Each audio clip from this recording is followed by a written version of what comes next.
Hello everyone, स्वागत है आप सभी का एक बार फिर से मेरे यूट्यूब चैनल में। तो आज मैं आप सभी के साथ शेयर करने जा रही हूँ घेवर की रेसिपी। तो सावन चल रहा है और सावन में घेवर हर किसी के घर में आता है और हम कभी मार्केट से लाते तो कभी घर पर बनाते हैं। तो आज मैं बहुत ही सिंपल सी रेसिपी घेवर बनाने की आप सभी के साथ शेयर करूँगी। तो चलिए देख लेते हैं किस तरीके से इस घेवर को बनाया गया है। तो सबसे पहले यहाँ पर ले लेना है एक बड़ा बर्तन और उसमें डाल लेना है 1 चम्मच देसी घी। तो यहाँ पर बड़ा चम्मच देसी घी ले लीजिए। उसके बाद उसमें डाल दीजिए कुछ आइस क्यूब्स और उसको इस तरीके से फेंटते रहिए जब तक कि इस घी का मक्खन ना बन जाए। जब आप इस तरीके से फेंटेंगे तो इस घी का मक्खन या फिर आप क्रीम बोल सकते हैं, वो इस तरीके से बन जाएगा। और बिल्कुल जब स्मूथ क्रीम बनकर तैयार हो जाएगी उसके बाद ही आपको हाथ रोकना है, तब तक आपको इस तरीके से इसको फेंटते रहना है। आइस क्यूब को निकाल दीजिए जब आपका मक्खन तैयार होने लगे। तो यहाँ पर आप देख रहे होंगे बिल्कुल वाइट एकदम क्रीम के जैसा हो गया है। ये देखिए कुछ इस टेक्सचर का ही आपको कर लेना है। इसके बाद इसका हम तैयार करेंगे एक पेस्ट। तो उसके लिए हमें बिल्कुल ठंडा चिल्ड दूध ले लेना है फ्रिज का। तो यहाँ पर 2 चम्मच हमने दूध डाल दिया है। इसके बाद मैदा ले लेनी है 1 कप और मैदा को थोड़ा थोड़ा करके ऐड करना है, एक साथ सारी ऐड नहीं करनी है। अगर आप एक साथ ऐड करेंगे तो उसमें लम्स बन जाएंगी और वो लम्स बहुत मुश्किल से घुलती हैं, तो इसीलिए थोड़ा थोड़ा करके ऐड कीजिए। उसके बाद बिल्कुल चिल्ड वाटर ले लीजिए, फ्रिज का ठंडा ही पानी लेना है, ठंडा ही दूध लेना है आपको और इस तरीके से फेंटते जाना है। देखिए फ्रिज की ही सारी ठंडी चीज़ें लेनी, क्योंकि आपका जो पेस्ट है बिल्कुल एकदम फ्रिज जैसा ठंडा ही होना चाहिए। अगर आपका पेस्ट हल्का सा भी नॉर्मल हो गया है तो आप उसे 5 से 10 मिनट के लिए फ्रिज में रख दीजिए, क्योंकि जब आप गर्मा गर्म ऑयल में ठंडा ठंडा चिल डालेंगे तो उसमें जो बबल्स उठे उन्हीं से घेवर में जाली आती है। तो इस तरीके से आपको एक इसका बढ़िया सा घोल बनाकर तैयार कर लेना है।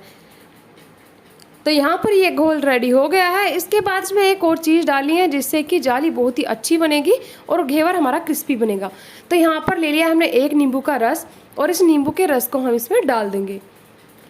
तो नींबू के रस से क्या होगा, आपका घेवर बहुत ही क्रिस्पी बनेगा और जाली बहुत ही अच्छी आएगी। इससे नींबू से खट्टापन बिल्कुल भी नहीं आएगा, घेवर का जो टेस्ट है वो बिल्कुल भी चेंज नहीं होगा। तो बैटर यहाँ पर तैयार हो गया है। अभी हमको इस तरीके से एक प्लेट ले लेनी है और कोई भी इस पर कटोरी या बाउल इस तरीके से रख दीजिए, क्योंकि जब हम घेवर बनाएंगे उसके बाद हमें रखने के लिए इतना स्टैंड चाहिए, या फिर जाली रख दीजिए जिससे कि जो एक्स्ट्रा ऑयल है वो निकल जाएगा घेवर से बाहर। अब यहाँ पर हमने पहले ही ऑयल को गर्म होना रख दिया था। देखिए ऑयल को आप हाफ बर्तन में मतलब हाफ तक ही रखिएगा, क्योंकि जिस टाइम आप इसमें घोल डालेंगे ये मतलब उछलकर ऊपर तक आएगा तो ऑयल बाहर निकलने का भी डर रहता है। तो आप ऑयल इस तरीके से रखिए, इतना बर्तन आपका खाली होना चाहिए। अब बिल्कुल बीच में गर्मा गर्म घोल तेल में ठंडा ठंडा घोल जैसे आप डालेंगे तो इस तरीके से जाली बनती चली जाएगी। थोड़ा थोड़ा डालना है, ज़्यादा डालेंगे तो थली में नीचे चिपक जाएगा और आपका घेवर खराब हो जाएगा। बहुत थोड़ा थोड़ा डालिए इस तरीके से और बीच में स्पेस बना लीजिए घोल डालने के लिए। इस तरीके से किसी भी चीज़ की हेल्प से, किसी भी चम्मच या किसी चमचे की हेल्प से इस तरीके से बीच में स्पेस बना लीजिए और बीच में ही थोड़ा थोड़ा घोल डालते जाइए। अगर आपको मोटा बेस चाहिए तो आप 10 से 15 बार ये प्रोसेस कीजिए, और अगर आपको पतला बेस चाहिए तो 4 से 5 बार में ही आपका जो घेवर का बेस है वो तैयार हो जाएगा।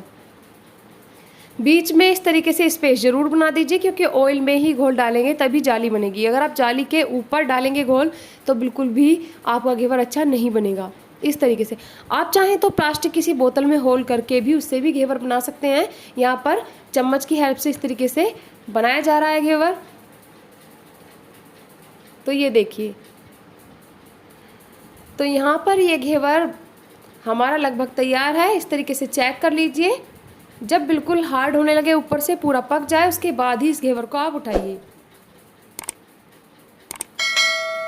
गैस को आपको बिल्कुल फुल रखना है। अगर आप गैस को मीडियम या स्लो कर देते हैं तो उससे क्या होगा कि आपका घेवर अच्छा नहीं बनेगा, थली में चिपक जाएगी मैदा और आपका घेवर नहीं बन पाएगा। तो गैस को बिल्कुल फुल रखना है, क्योंकि गर्मा गर्म ऑयल में ठंडा ठंडा चिल्ड आपको पेस्ट डालना है। अगर आपका पेस्ट नॉर्मल हो गया है तो उसे थोड़ी देर के लिए फ्रिज में रख दीजिए।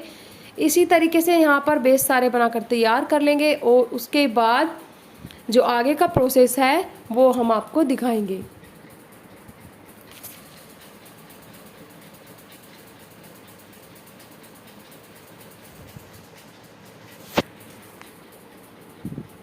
तो यहाँ पर ये देखिए ये बेस भी रेडी हो चुका है।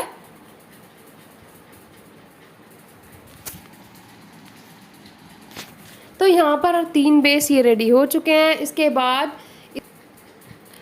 तो अब इन पर डालेंगे चाशनी और उसके बाद जो मावे की रबड़ी बनाते हैं वो इसके ऊपर डाल देंगे और घेवर तैयार हो जाएंगे। तो चाशनी बनाने के लिए यहाँ पर कप से बराबर नाप कर ले लिया चीनी और 1 कप में हाफ कप डाल दिया है पानी। हाफ कप अगर आप पानी डालेंगे तो चाशनी जल्दी से तैयार हो जाएगी। अगर आप पानी ज़्यादा डालेंगे तो आपको ज़्यादा पकाना पड़ेगा। अब चाशनी ऐसी बना लीजिए जैसे कि आप गुलाब जामुन के लिए या फिर जलेबी के लिए बनाते हैं, उस तरीके से चिपचिपी चाशनी तैयार करनी है। इसमें 4 से 5 इलायची डाल दीजिए फ्लेवर के लिए, या फिर कोई एसेंस अगर आपको पसंद है तो आप वो डाल सकते हैं। और चाशनी को एक बार चेक कर लीजिए। जब चाशनी आपकी चिपचिपी लगे, ये देखिए इस तरीके से एक तार वाली, तब आप गैस को बंद कर दीजिए और इस चाशनी को अपने घेवर के ऊपर डालिए। तो यहाँ पर चाशनी तैयार हो गई है। अब इसके बाद चाशनी को गर्मा गर्म ही डालना है आपको बेस के ऊपर, इस तरीके से। गर्मा गर्म चाशनी अंदर तक बहुत ही अच्छे से भर जाएगी और घेवर जो है बिल्कुल बराबर एकदम मीठा बैठेगा घेवर में। आपका घेवर कहीं से भी फीका नहीं रहेगा। उसके बाद आप उस पर काजू, पिस्ता, जो भी ड्राई फ्रूट्स डालना चाहें, बादाम वगैरह, वो डाल सकते हैं। आप चाहें तो बिना मावे के इस तरीके से तैयार कर सकते हैं और चाहें तो आप थोड़ी सी मावे की रबड़ी बना लीजिए। मावे को थोड़ा सा पतला कर लीजिए और उसके बाद पतला करने के बाद इस तरीके से ऊपर से लगा दीजिए। तो जो खोए वाला जो घेवर है मार्केट से काफ़ी महंगा आता है, घर पर आप इसे बहुत ही आसानी से बहुत ही सस्ते में तैयार कर सकते हैं। तो यहाँ पर ये खोए वाला और सिंपल दोनों तरीके का घेवर तैयार है। आप सभी भी इस तरीके से घेवर बना सकते हैं। तो चलिए, ये थी आज की छोटी सी वीडियो। कैसी लगी कमेंट सेक्शन में जरूर बताइएगा। कल फिर मिलते हैं एक वीडियो के साथ। तब तक के लिए bye bye, take care, thank you so much.